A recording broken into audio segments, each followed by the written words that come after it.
All right, welcome back to the F3 Northeast Way Q Source podcast. I'm your host, Blake Anderson, Money Pit. Today with me, I have Josh Burton, Jingle. Jingle, thanks for coming on to the podcast. Thanks for the invitation. Yeah, so last spring, I was lucky enough to be in Jingle's Jingle Mingle group. And so I won't tell his story, but I've heard enough of his story to know that he's the perfect person to speak on this topic. And this week, we're talking about apprenticeship. And so we think about the LDP, leadership development process. We have schooling, so it's kind of formalized learning and leadership development. Then we have apprenticeship, and it follows by opportunity and failure. But Jingle's story is filled with leadership development, from planting churches to coaching soccer to leading organizations to counseling people. And I know that he's someone that believes in relationship and supporting people through their growth. I just thought he'd be a perfect person to just kind of weigh in on this chapter. And so Jingle, would love to get your thoughts on apprenticeship. First, how you've seen this played out in good ways and bad ways throughout your leadership, whether you are telling on yourself or other leaders. What makes apprenticeship relevant to us as leaders? Yeah, it's a great question. And certainly everybody's going to have their own lived experience here. Probably at the extremes, things that worked well for me were opportunities to step in where there was a big need, a big problem. And for instance, the church planting organization I was a part of, a couple decades ago, they asked me to put on the first annual conference for all the churches, which involved going out of state and booking speakers and events for kids and food. And I had never done anything like that. And on one hand, it was probably legitimately too big of an ask, in the sense that, like, I don't know that I would do that for somebody who was, I guess I was probably 21, 22 when that Oh, happened, wow. right? Yeah. Had barely been to a few conferences at that point in my life, but the executive director gave me the task, extended a lot of faith to me, and actually it wound up going, I won't say entirely without a hitch, but probably 90% replicable, where they a lot of things that we embedded in that first cycle, they started doing annually. And so it became part of a annual experience.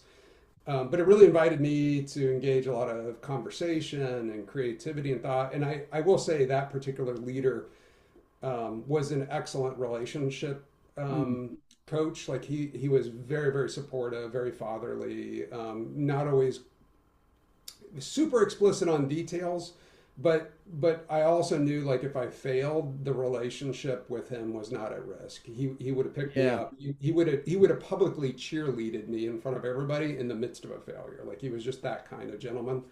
And so it really, early on in my career, invited me to take on a lot of responsibility that probably, again, was probably too much of a stretch, but really invited me into growth. On maybe the other extreme, I've done a lot of contracting work over the years. I've been site super on a couple projects that I probably should have been under somebody, and where you are dealing with people who don't always have your back relationally, people that haven't always learned how to communicate in a supportive fashion. And you just get cursed out on a job site over something that, one of the people working for you has done, and still learning opportunity, a lot of risk, but, without sort of that relationship support, I didn't stay in that context super long. I did maybe 3 or 4 years of that kind of work earlier on in my career. But, just contrasting the two, the one Right. where I knew I had the relationship support, like, I stayed with that far longer than I did with the other. And probably, if I was to look back over my life, invited me to be more expansive, like invited me to take on more responsibility. It's odd, like, looking back, it's more than half my life ago at some of those early experiences. Um, so Yeah. I don't know, from a high level, go ahead. Yeah. Well, so I'm just you're telling some story, and it's I want to paint the picture of the chapter along with the story that you've been telling. So, what I'm hearing you say, so Dred says that an apprentice first watches, then helps. and finally does. And we were talking, offline about really apprenticeship is like this is a safe environment to learn under the watchful care of a leader, Yeah. right? And they Yeah. give you some opportunity to lead and they give you some opportunity to fail, which we'll get more in depth in the LDP in the next chapters, but still apprenticeship has an element of those. Mhm. And you were really juxtaposing a good leader gave you a safe environment to learn those under watchful eye to watch, help, and then do versus one where they just kind of threw you at the wolves and you found your way through it, but it was a different Right. environment. And I feel like, of all of the four steps of the LDP, this is probably the one that gets missed the most these days. I think apprenticeship was probably, Sure. we were all told a couple hundred years ago, it was the way of really learning. And I think we've gone so far away from that. It's easy to do formal learning. We send someone through a class, a conference, CE, they have to read a book, they get leadership schooling. And then we really just want to give them opportunity, Hmm. right? But apprenticeship takes time, to Yes. really train a leader well. And I think that's the thing that a lot of us who are responsible for other leaders really kind of hope we don't have to do.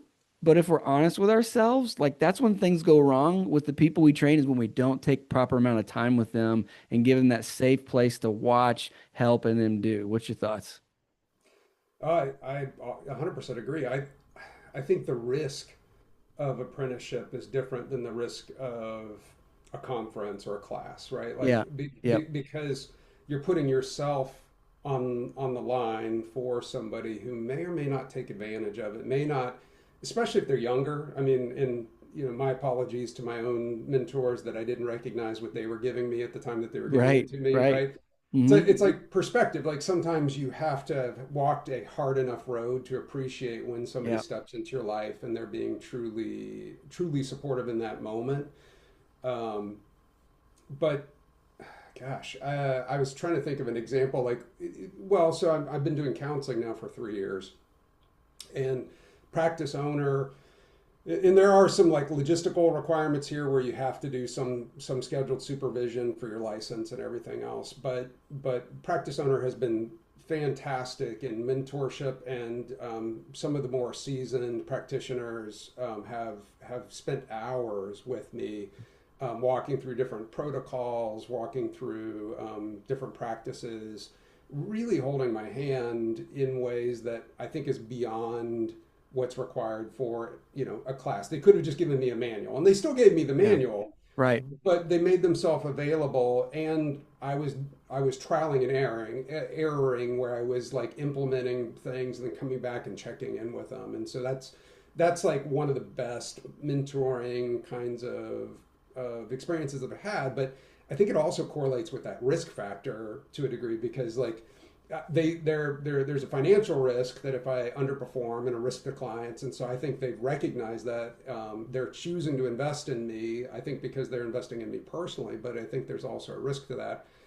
To your point, like I think entrepreneurs are way more prone to see the risk of apprenticeship as being worth it, because if you can bring somebody in and they wind up being somebody you can rely on, small business owners, it seems like a lot of volunteer organizations that I've been a part of over the years, but it's like once you get sort of institutional organizational where there's the hierarchy takes place. Well, go do this class, do that class, do this class, and I don't know that the relational investment in the people that are coming up, it seems like it's more about, did you demonstrate competency, and if you've demonstrated competency, then we'll promote you, and if not, then you stay where you're at. And I think there's some sense where apprenticeship really does take that, like people have to embrace the risk of it, right? Yeah, you do. I'll tell you though, man, I've been an entrepreneur my whole working career and I haven't necessarily done it well. I'm just feeling convicted as you're talking about. I've had a guy I had to let go of a couple of years ago and right fit for the culture. So I feel like we made that right hiring decision, but wrong fit for the role. And it was easy to blame it on him. But I can think now, like, I don't think I made apprenticeship a Okay. strong enough part of the program with him because it was, everybody's busy. So it's like, hey, we're busy. Go do it, but do what? Yeah. I mean, they need to see you do it. They need to be a part of watching how you would do things to do it your way. There, new people are coming from different value systems. And I just think of this quote. I think it was probably attributed to Covey or maybe John Maxwell, that with people, fast is slow and slow is fast, you know? Yep. And so here I am trying to go fast, Mhm. by just skipping the apprenticeship process, but I end up slowing way down because I had to, having to let the guy go because I didn't invest in him. And now that put the organization behind versus the apprenticeship is slow. That's But right. it's long term, it's fast because you get someone equipped to a point where they can actually do more on their own. Hmm. If you take the time to really invest in someone's apprenticeship. But there's always a fire to put out today, right? Yes. Like, and that, I think that's the problem is like today's problems don't always leave space for, No, tomorrow's investment in somebody else, that's it. especially if it's not a guarantee, right? That Because is like it. if you're like, oh yeah, they're going to be around for 10 years, you would do it in a heartbeat because you're like, I can imagine 10 years of you being amazing in this organization. I'm going to help you be amazing, right? Yeah, but I got a fire to put out right now. Okay. Yeah, And that's, exactly. I'm hoping it won't be here 10 years from now. Right. So, well, there's another thing that Dredd says that I think we should touch on.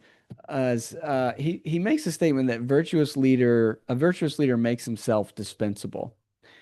And I think it was a comment maybe that we had been thrown around on the Q source table last week, but it's definitely worth talking about here. I don't know. I think there's a portion of leaders who skip apprenticeship because they don't have time. There's also a portion of leaders who don't think, well, are like, well, why do I need to train you to do it? That's my job. And they haven't considered that if you're ever going to continue to progress in your career, your company grow, then someone behind you has got to be trained up to be able to replace you. And if someone can replace you, normally that means there's room for you to continue to move forward because the organization has grown. And on the flip side, how are you ever going to move up Sure. unless you've trained your replacement? And the apprenticeship is how you do that. Yeah. I think apprenticeship sometimes can be self-preservation, right? Like Mm. we, we get into a position where we feel important in our role. I mean, it can be, obviously we're swamped by today's problems. We never get outside of seeing today's problems. But I think sometimes like we can work ourselves into a position where we're so necessary in the system Yeah. that the idea of not being that necessary Yeah. keeps us from investing in somebody else that others might view as necessary someday, right? And so we keep the responsibility. And sometimes we see this, like somebody goes down sick or they have a kid that has issues and they're out and they're away, and of course it causes chaos right away, but the organization adapts, right, over Yes. time. Absolutely. And so I think there's a little bit of like self-deception there where we're Yes. like, look at how important I am. And I think the reality is like a commitment to apprenticeship also has to be married with a commitment to your own desire to grow in your Yes. mastery and expansion Yes. as a human. And it's not Yes. always hierarchical. Like maybe it's going up in the organization, and frankly, maybe it's leaving space in your life so that you can pursue some Yes. other interest or skill or mastery that you haven't even started. I Yes. work in counseling. We see this all the time. Like depression has lots and lots of links, so this is in no way meant to be like everybody who's depressed is dealing with this, but like there really is a sense that people who lose connection with that internal sense of like I believe in what I'm doing today and what I'm going to be doing in the coming weeks, like if they stop feeling connected with a sense of internal purpose around that, Yeah. like depression is a really natural response because internally Sure. they're going, my life doesn't have meaning right now, even if it's totally full and busy, right? And it may Yep. be full of tasks and monotony, but you'll see somebody totally disengage. And sometimes the work that I do as a counselor is I'm working with people to get in touch with their current values at that moment, and then I'm inviting them to step into that creative, expansive edge of what does it mean to be a human that is now opening a door in a different direction. I don't know. I don't get to tell them what that is, right? But obviously, I'm pointing out to them. It appears you've disengaged from the thing that you're doing, and you're just hoping to ride this out till retirement, till you sell the business, to whatever it is. And like you're suffering, but you're not acknowledging that you're suffering. And I know this is a little bit of a tangent, but like I think it's related. Is like sometimes we need to be expansive to find that growth edge that we're inviting ourselves into. But like I think that's also the value we're passing on in apprenticeship is saying like I'm. It's not even that I'm going to make myself unnecessary. I'm going to make myself adaptable. I'm going to make myself create space for creativity and expansion, and I'm going to do the same for somebody that's standing beside me because this is a life skill. Like if I don't do this well, this is going to be suffering for you too. Like you're going to be stagnant. You're going to be stuck. You're not going to grow. You're not going to experience all the joy of mastery and expansion as a human being. I'm not really either, right? And so like it's like I got to be on both sides of the life cycle. I've got to be committed to that as a leader, but as a human being as well. Yeah, to me, I feel so much better when I feel like what I'm doing today is connected to where I'm trying to get to, Hmm. and I think that's the challenge of this is most of us, I'm a big student of Maxwell who says everything rises and falls on leadership. And for me as an entrepreneur, for sure, that's the truth. For me to grow my business or grow what I get to spend my time into, I have to start thinking today, and it's connected to the people that I'm training up, that I'm empowering. And I'm convicted by the chapter to say, it's one thing to say you're empowering. It's one thing to give someone opportunity, but are you taking the time to invest in them for them to be an apprentice of your time? So like I have a newer guy on my team right now, and he comes from another country. It's got different terms. And, he wants some reps and he wants some time with me and he wants to follow me. And I'm just like, oh man, at first I'm frustrated. It's like I want you to just go do it.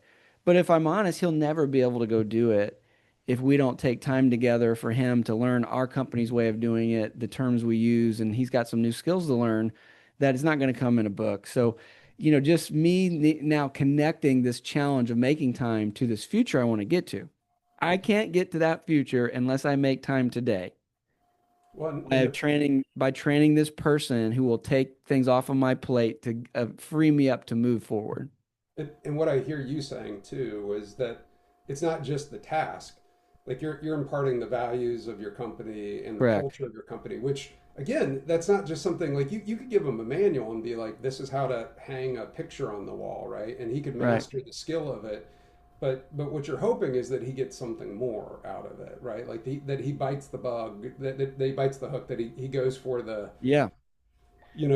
being part of the company, being a part of the organization, being a part of it, not just from I'm paid to do this, but because I believe in it, right? And I don't know how you get there apart from apprenticeship, because Yeah, there's. that's right. You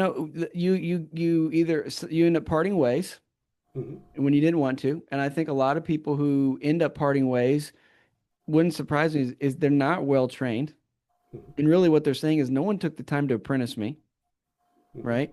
Or you just get a couple people that just decide I'm going to apprentice myself, and there are some people that will just find a way and they'll go do it and get the reps in and they'll fail and they'll make a mess and eventually they'll get it right. And so you can either clean up the mess, pay for the law, pay for the mistakes mhm, because you didn't apprentice them. You can fire them and have to start the process over again, or you can set aside time today to get a team member fully functioning who will eventually take time off of your plate and free you up to go do new and better things.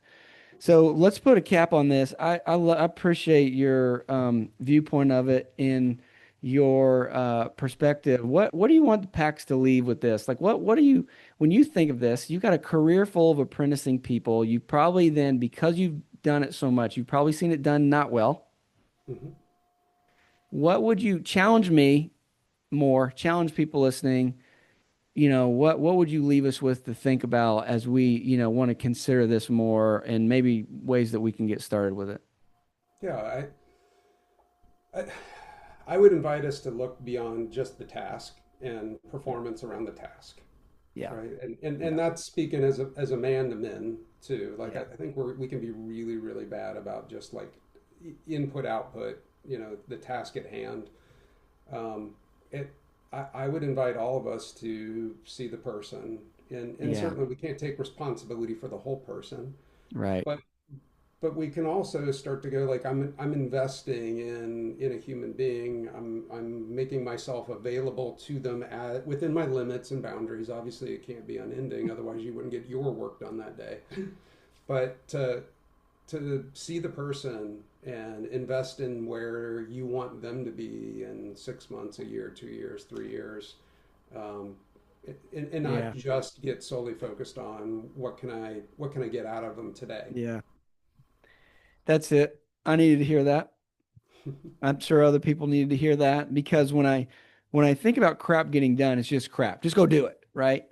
But when I think about this person that I need to train, this is a wonderful person who means well, who brings a lot of potential to our team, who deserves to be treated with respect and given the proper training to be successful, who's got a family, who's got brings experiences to the table, who has wisdom. And if I look through that lens, I'm like, yeah, I can make time for that. So I really appreciate that. I think we connect it to the heart. It's rarely that we're making decisions from our head. We got to get our heart engaged. So, Jingle, thanks for your time today. Thanks for Pax, joining me. we will see you this week at the Q Source table.